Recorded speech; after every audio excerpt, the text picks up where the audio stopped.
Mendengarkan merupakan salah satu dari 8 kompetensi coaching.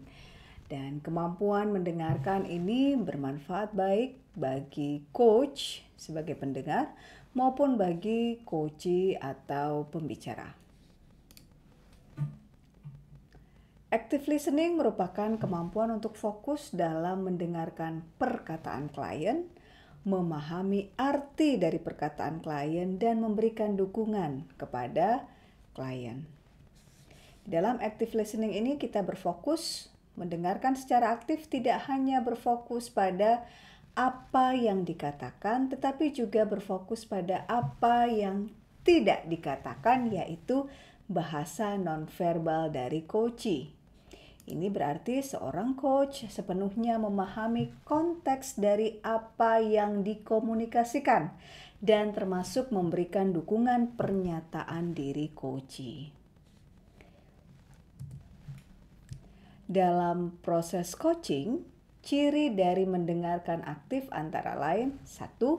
Mempertimbangkan konteks, identitas, lingkungan, pengalaman, nilai, dan kepercayaan dari coachee dalam rangka meningkatkan pemahaman atas apa yang dikomunikasikan oleh coachee.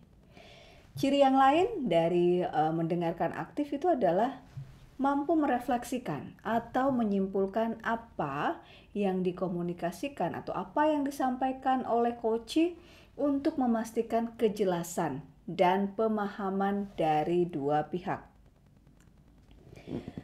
Ciri berikutnya dalam mendengarkan aktif adalah mampu mengenali dan menanyakan kepada coachee ketika ada hal yang perlu dijelaskan lebih lanjut terkait apa yang disampaikan oleh coachee.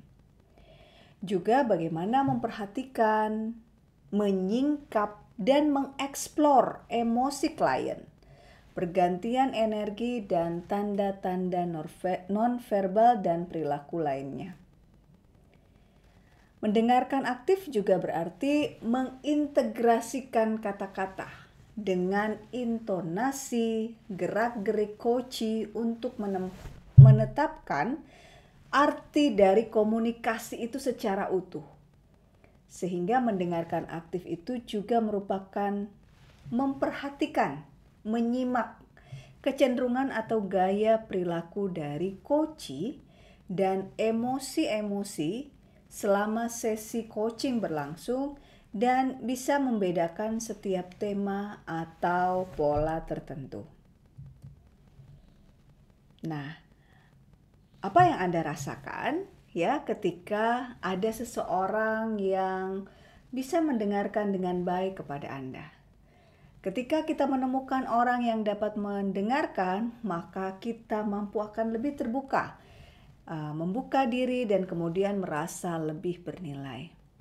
Nah, kemampuan mendengarkan ini merupakan hadiah yang dapat diberikan oleh orang lain. Hal ini karena mendengarkan itu adalah sebuah usaha. Mendengarkan itu tidaklah gampang, ya, karena kita harus berfokus sepenuhnya pada apa yang didengarkan oleh pihak lawan bicara kita.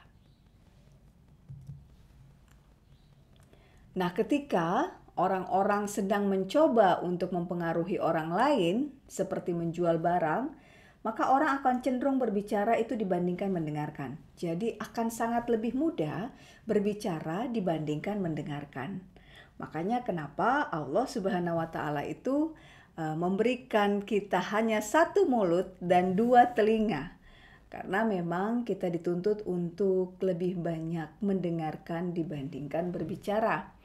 Tapi kenyataannya adalah orang lebih gampang untuk berbicara dibandingkan mendengarkan. Nah, di dalam coaching sendiri, seorang coach yang baik itu memiliki kemampuan mendengarkan yang biasanya melebihi. Jadi kemampuan mendengarkan dalam coaching itu pada seorang coach ini melebihi orang-orang pada umumnya. Coach dapat mengungkap, menggali informasi yang tersembunyi atau yang tidak dikatakan oleh coachee. Nah, ketika seorang coach mampu memahami apa yang dibicarakan maupun yang tidak disampaikan secara eksplisit oleh coach, tetapi melalui gerak tubuh dan sebagainya, nonverbal, maka ketika seorang coach mampu memahami segalanya yang dikatakan maupun apa yang tidak dikatakan oleh coach, maka insight dari percakapan ini menjadi lebih dalam. Dalam sesi coaching, seorang coach akan mendengarkan segala sesuatu yang disampaikan oleh coach dengan menggunakan intuisi, emosi, indera, dan juga bahasa tubuh.